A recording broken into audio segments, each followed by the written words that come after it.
the heart of Ajegule, a bustling neighborhood in Lagos, Nigeria, lived a man named Ifeanyi Azuka. This name meant with God all things are possible, a name his mother gave him with hope, but hope had long abandoned him. Ifeanyi was 37, jobless for 5 years, and had fed up with life. He stayed in a compacted one-bedroom apartment. His wife, Choma, who barely spoke to him anymore, and his son, Ebuka, only 5 years old, asked him questions that pierced his heart. Daddy, when will we eat meat again? That question haunted him more than any demon could. He had tried many jobs, Okada riding, selling phone chargers on the roadside, applying for jobs, learning barbing, even hawking clothes, but never had luck in any of them. It was on a rainy Friday evening, close to a locked shop, that Ifeanyi met Tony Blaze. Tony was everything Ifeanyi was not: tall, clean-skinned, and rich young man. His car, a black 2022 Range Rover, idled across the road. "Guy, enter motor make I drop you," Tony said to Ifeanyi, shivering in the rain. Ifeanyi hesitated, but something about Tony, his calmness, his power, pulled him in. And that's how their friendship began.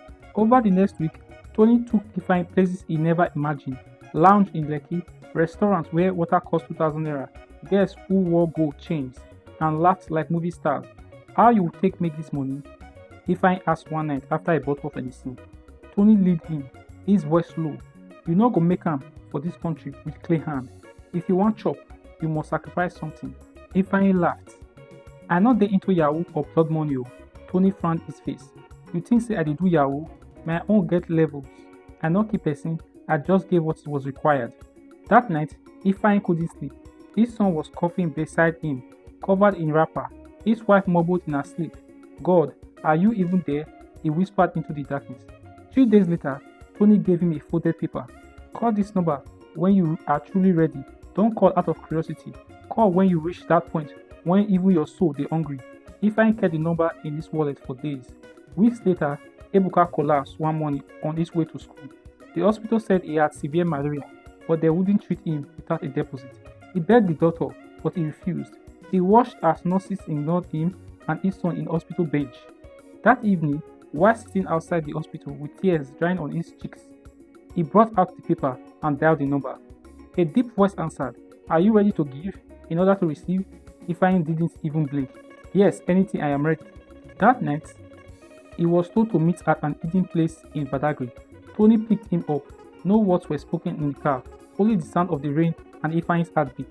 They reached a desolated shrine tucked behind thick palm trees.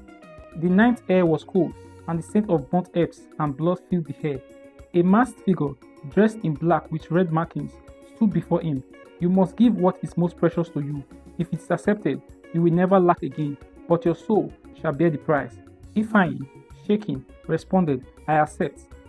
The masked man placed a black thread around his wrist. "Go home. In 3 days, your riches will begin. But one thing you love the most will be taken." Ifeanyi didn't sleep that night. He looked at Choma, he looked at his old Bible, he looked at Ebuka. He shook his head.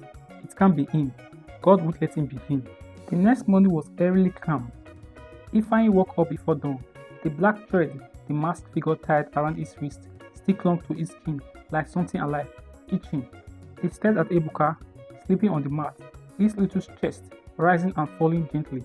"God, please," he whispered again, "not my soul. Take anything, just not him." By noon, a strange call from a contractor in Port Harcourt. They claimed Ifeanyi's business proposal from 2 years ago had just been approved. It was a 45 million naira contract to supply electrical cables to a federal site. I don't understand," Ifeanyi said over the phone. "We submitted this thing since 2023, and you're just calling now?" The voice laughed. "Well, your name just came up. You are lucky. You need this job done fast." He looked at the caller ID again. The phone number wasn't even saved in his phone. That evening, a bank alert hit his account. 10 million naira mobilization fee. He ran outside, screaming, laughing, and even cried all at once. Choma looked at him like he had gone mad. "We are rich, Choma. We are rich. I swear to God, I made it, Choma." She blinked, stunned. "How?" But he just hugged her and while Ebuka was playing with a plastic spoon. That night, he bought rice, meat, fresh fish, and even ice cream. They danced around the small room. For the first time in 5 years, they slept with full bellies. But just before dawn, a scream shattered the air. Choma's voice tore through the compound like thunder. "Ebuka! Ebuka!" Ifeanyi jumped from the bed, and ran to the mat. Ebuka's tiny body was stiff, his eye wide open, blood trickled from his nose. Ifeanyi knelt beside him. "Wake up," he whispered. "Please wake up." Chioma screamed, shaking the boy, slapping him gently, then harder. But Ebuka was gone. The burial was quiet. No autopsy, no ceremony. Ifeanyi stood like a statue, eyes dry but burning. Chioma fainted twice during the burial. The 10th time, she refused to leave her son's grave, screaming at Ifeanyi, "What did you do? What did you do?" He didn't answer. He couldn't. Because he already knew the sacrifice had been taken, and the work was only just beginning. Within a month, Ifeanyi moved into a 4-bedroom duplex in Mogodo.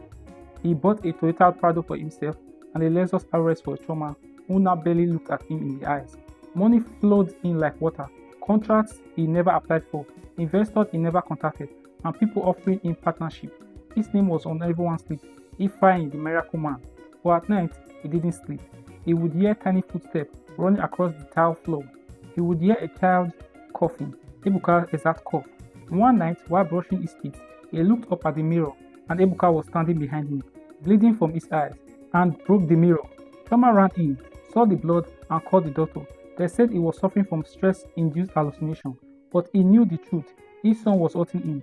Then things got worse. Chioma became distant.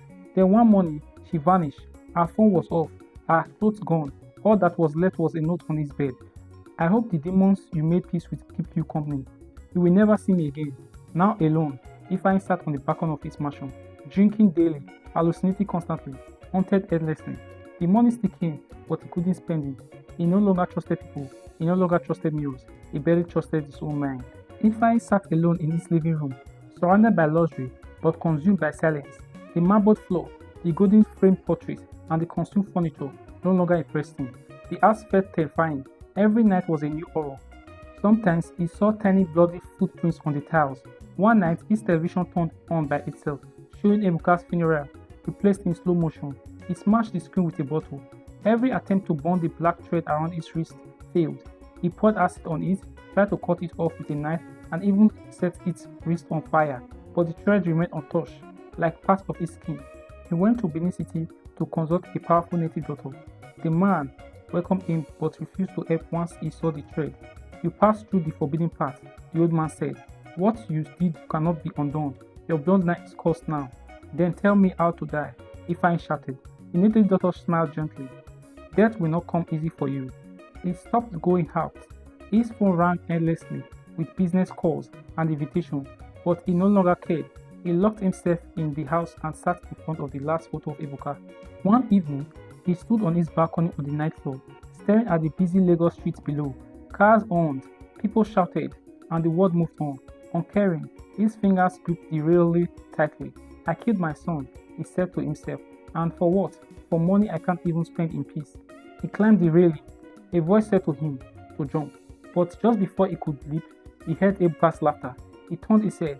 His son was standing in the living room behind the glass door, wearing the same white shirt he died in. "You can't escape, Daddy!" Ifeanyi screamed and lost balance, falling backwards into the balcony, cracking his spine against the tile floor. He didn't die. He couldn't. He was paralyzed from the waist down. Friends distanced themselves. His account was frozen during an investigation into a suspicious death. He was evicted from the Magodo house after defaulting on the security fees. Now bound to a wheelchair, Ifeanyi moved into a rented Face Me I Face You apartment in Mushin. No generator, no air condition, no cook, no peace, only shadow and guilt. One rainy night, he received an envelope under his door. No stamp, no sender. Inside was a burnt photo of himself, Tony Blaze and Ebuka, taken during a random beach outing. In it, "You are next." Desperate, he contacted Tony, the man who introduced him to the ritual, but Tony was nowhere to be found. His number was no longer working. His social media account was wiped clean. Later, a news headline confirmed it. Body of a Lagos businessman found burnt inside a car. No evidence of fire source. Tony was dead, burnt beyond recognition. No one could explain how the fire started. Ifeanyi knew what had caused Tony's sudden death. He started recording videos, confessions on an old camcorder, hoping someone, anyone, would listen. He cried, screamed, begged, cursed himself. One night, during a power outage, he lit a candle and looked directly into the lens. "This is what greed did to me. I wanted to give my family a better life. Instead, I destroyed it. I killed my son, I cursed my wife, and now I live in my own prison. Please, if you are watching this, turn back. Whatever they promise you, it's a lie. Nothing is worth your soul. 2 years later, Ifeanyi died after suffering from much pain and trauma. His neighbor found his body rotting and decayed. No burial was conducted for him. His body was thrown away into the forest. This story is a painful reminder that you should not let hunger blind your soul. There is no shortcut that doesn't leave a scar, and no amount of naira can buy back the dead. Greed is a silent killer. It promises wealth, but demands your peace, your family, your soul. Ifeanyi did not set out to be evil. He was a man, desperate, broken, tired of poverty, but he made a deal with darkness, and darkness never plays fair. So before you say, I fit do anything to make money, ask yourself, can you live with the price? Because even if you get the money, you might lose yourself. Thank you so much for watching this video. Your time, your presence, and your support means the world to me. If this story touched your heart, made you think, or simply gave you something to feel, don't forget to hit that subscribe button and turn on the notification bell so you never miss a moment of this powerful story we share here.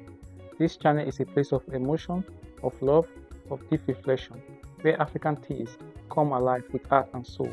And trust me, more beautiful, heartwarming, and unforgettable stories are on the way. Stories that will make you laugh, cry, and remember what it means to truly feel. So once again, thank you for being part of this journey. Please like, comment, and share this video with someone who needs a little inspiration today. Until next time, stay safe, stay kind, and expect more lovely stories from this channel. Subscribe now, and let's keep this beautiful journey going ahead. Thank you.